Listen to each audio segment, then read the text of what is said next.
சும்மா நல்லா பேசிட்டு எப்படி விருப்பம் சொல்ல முடியும்? ஏய், விருப்பம் என்ன பண்ண முடியும்? அப்போ 2-3 வருஷம் பேசினதுல என்னவா? இதெல்லாம் சும்மா கதடா. வீட்டுல அவளுக்கு வேற மாப்பிள்ள பாத்துருப்பாங்க, அதான் எனக்கு கழட்டி விடுறா. அப்படியெல்லாம் எதுவுமே இல்லனா. அவர் என் கூட வேலை பார்த்தாரு, நான் அவர்கிட்ட ஃப்ரெண்ட்லியா பேசுவேன். அதை வச்சு அவரை பிடிக்கும்னு அவரா நினைச்சுக்கிட்டா நான் என்ன பண்ண முடியும்? இல்ல இவளுக்கு நான் வசதியா இல்ல, அதான் பிரச்சனை. நான் என்னைக்காவது உங்ககிட்ட வந்து உன்னை விரும்புறேன்னு சொல்லிருக்கேனா?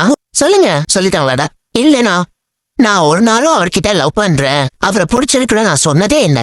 ஆனா நான் விரும்பினா இது எனக்கு எப்படி நான் தெரியும்? ஆஹா, இது நம்ம சிச்சுவேஷன் மாதிரியே இருக்கு. நான் தான் பிடிச்சிருக்குன்னு சொல்றேன்ல, அப்புறம் என்ன? நீ சொன்னா இதெல்லாம் சரி வராது, நான் உடனே சொல்லிட்டேன்ல. ஏன் சரியா வராது? ஏன்னா எனக்கு வசதி இல்ல, அதானே காரணம். மச்சா, இப்ப வசதியான பொண்ணுடா, நல்ல காலேஜ்ல படிச்சுட்டு கேம்பஸ்ல செலக்ட் ஆகி வேலைக்கு வந்தோம். நான் கஷ்டப்பட்டு தட்டி தடுமாறி என் வாழ்க்கையை கூட வந்து பார்த்த மாதிரியே சொல்றியட. அதெல்லாம் எதுவும் இல்ல. நான் இவர்கிட்ட இத்தனை நாளா பேசுறேன், எனக்கு அவர் மேல அப்படி ஒரு எந்த எண்ணமும் வந்தது இல்ல. அது மட்டும் இல்லாம எங்க வீட்டுல இன்னும் கல்யாணம் எல்லாம் பிக்ஸ் பண்ணல, மாப்பிள்ள பாத்துட்டு தான் இருக்காங்க, அவ்வளவுதான். ஆனா எனக்கு இவர் மேல அந்த மாதிரி ஒப்பீனியன் வந்ததே இல்ல.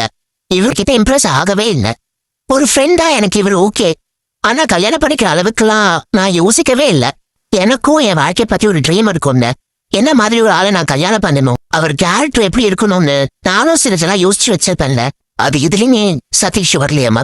இல்லனா எனக்கு போய் சொன்னா குடிக்கவே பிடிக்காது. நீங்க ராய் தொடர்ந்தாலே போய் தான் சொல்வீங்க. ஏய், சொல்லிட்டு ஓடுறா. நீங்க சொல்லுங்க, எனக்கு காமா இருக்க ஆளை மட்டும்தான் பிடிக்கும். நீங்க அப்படிலாம் இல்லவே இல்லையே. நான் ஒண்ணு சொன்னா நீங்களா ஒண்ணு புரிஞ்சுட்டு ஏதேதோ பண்ணுவீங்க. பத்தெல்லாம் எனக்கு டென்ஷன் தான் ஆகும். நீங்க ஃப்ரெண்டா எனக்கு ஓகே, அதுக்கு மேலாம் எனக்கு எதுவும் தோணல. அப்புறம் எப்படிங்க லவ் பண்ண முடியும்? பாத்தியாரா, பாத்தியா, நான் லவ் பண்றேன்னு சொன்னதுல இருந்து இப்படிதான் பேசிட்டு இருக்கா. எனக்கு என்னடா குறைச்சல்? நான் நல்லா தானே இருக்கேன். இப்ப போய் சொல்றான் மச்சான், இது காரணமே இல்ல. டேய், கொஞ்சம் பொறுமையாடுற. சிஸ்டர், நீங்க சொல்லுங்க, லவ் பண்றது சரியா? நீங்க ஒரு பொண்ணு தானே, சொல்லுங்க சிஸ்டர். நான் அவளை நல்லா பாத்துப்பேன், அவளை சின்சியரா லவ் பண்றேன். என்ன ஏன் வேண்டாம்னு சொல்லணும்? நான் என்ன சொல்றது, இது உங்க லைஃப், நீங்க தான் முடிவு பண்ணணும். இல்ல சிஸ்டர், இப்போ இப்படி ஒரு சிச்சுவேஷன்ல நீங்களா இருந்தா என்ன பண்ணு?